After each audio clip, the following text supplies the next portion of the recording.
kanya. Mabuti naman, thank you. Ikaw, kumusta ka na? Okay na. Um, Nag-chat ako sa'yo noon. Tuloy ka.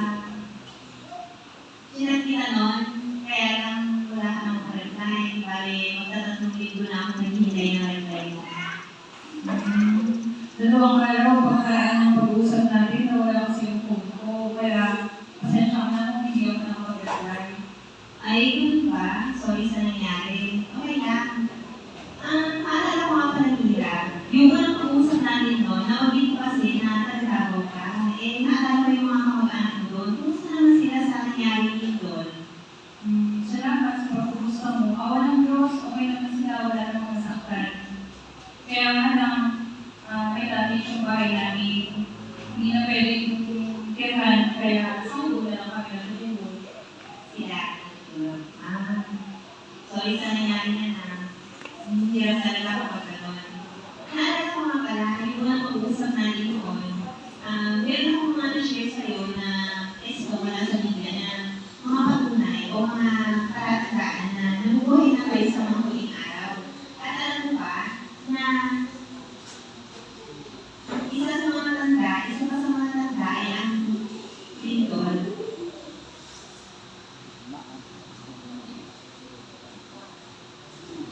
Oo, natandaan ko kayo.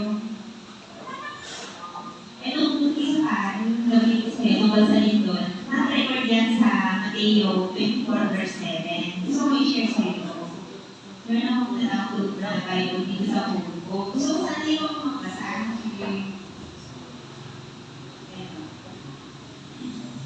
Dahil naglalabanan ang mga bansa at ang mga kaharian at magkakaroon ng magutom ang lindol sa iba't ibang lugar. Salamat sa ngayon na magbasa.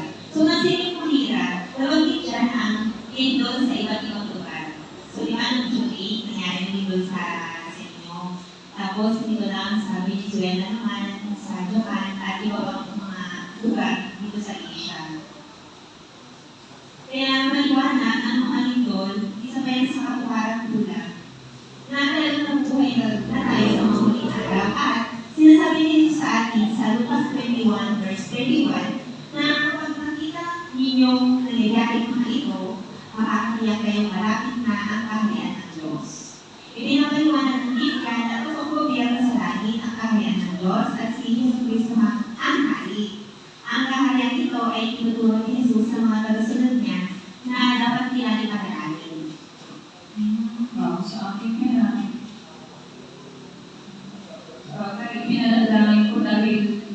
Ipinanalangin ko din ang kaharian ng Diyos dahil ikasado ng panalangin na ama namin. Alam mo, simula nung dumating ako dito sa kawayan, puro na akong trabaho. Hindi na ako nakapagsipa, hindi na ako nakapagbasa ng Biblia. Kaya salamat dahil may bago na naman akong natutunan sa pagtatagpo natin. At interesado ako sa kursa natin. Kaya lang, kailangan ko ng umalis dahil malapit na ang oras ng trabaho ko.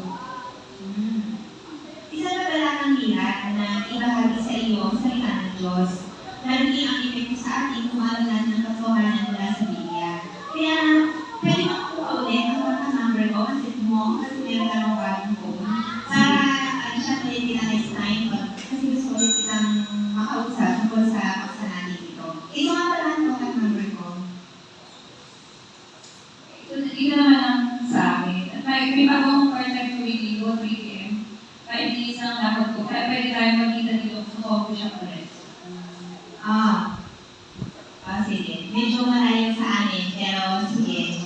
Punta ako dito next week, Sunday, before 3 p.m. Tapos magaling mo dito, i-shot agad kita. Nakita tayo sa video.